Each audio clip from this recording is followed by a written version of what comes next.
अपूर्वा, आप देख रहे हैं दिव्यांग जगत। आइए बढ़ते हैं कुछ खबरों की ओर। लगता है दोनों पैरों से दिव्यांग व्यक्ति सरकार की नजर में दिव्यांग नहीं है, तभी तो भर्ती परीक्षा पास किए जाने के बाद दोनों पैरों से दिव्यांग देहरादून निवासी महावीर बमराड़ा को दिव्यांग कोटे में नौकरी देने से इनकार कर दिया गया है। इस संवेदनहीनता पर जब महावीर ने उत्तराखंड लोक सेवा आयोग से RTI में जानकारी मांगी तो वेबसाइट पर वर्ष 2011 का एक शासन आदेश दर्ज कर दिया गया, जो ये कहता है कि उत्तराखंड की सेवाओं में एक हाथ या एक पैर से दिव्यांग अभ्यर्थी को नियुक्ति दी जा सकती है।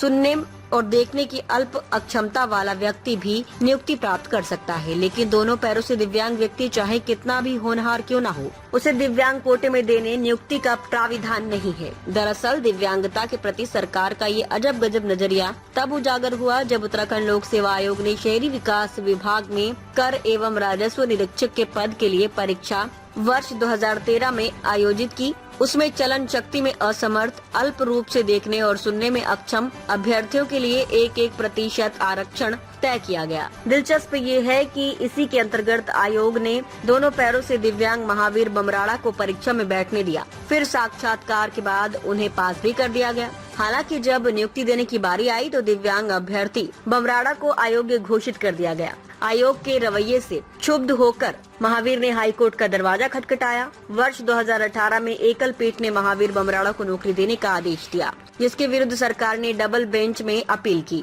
जिसमें न्यायमूर्ति मनोज कुमार तिवारी और न्यायमूर्ति आशीष नैथानी की खंडपीठ ने एकल पीठ के निर्णय को सही पाते हुए विशेष याचिका खारिज कर दी। इस आदेश को भी करीब 4 माह बीत चुके हैं, लेकिन विभाग और आयोग दोनों पैरों से दिव्यांग अभ्यर्थी को 12 वर्ष से बेवजह इधर उधर दौड़ा रहा है। कोर्ट की टिप्पणी में छिपा सरकारी उदासीनता का सार। कोर्ट ने कहा कि दिव्यांगजन को अवसर देना संसद की ओर से बनाए गए विकलांगजन अधिनियम 1995 की भावना है। यदि उम्मीदवार को योग्य घोषित कर साक्षात्कार में बुलाया गया और उसने समुचित अंक प्राप्त कर लिए हैं तो उसे अलग प्रकार की विकलांगता के आधार पर बाहर नहीं किया जा सकता। इसके साथ ही कोर्ट ने कहा कि याचिकाकर्ता अकेला दिव्यांग उम्मीदवार था जिसकी चयन प्रक्रिया पास की। यदि उसे नियुक्ति नहीं दी जाती है तो पद रिक्त रह जाएगा। ये कानून और न्याय दोनों की भावना के विपरीत होगा। अब तक के लिए बस इतना ही। आगे खबरों को देखने के लिए हमारे चैनल को लाइक करें, शेयर करें, सब्सक्राइब करें। नमस्कार।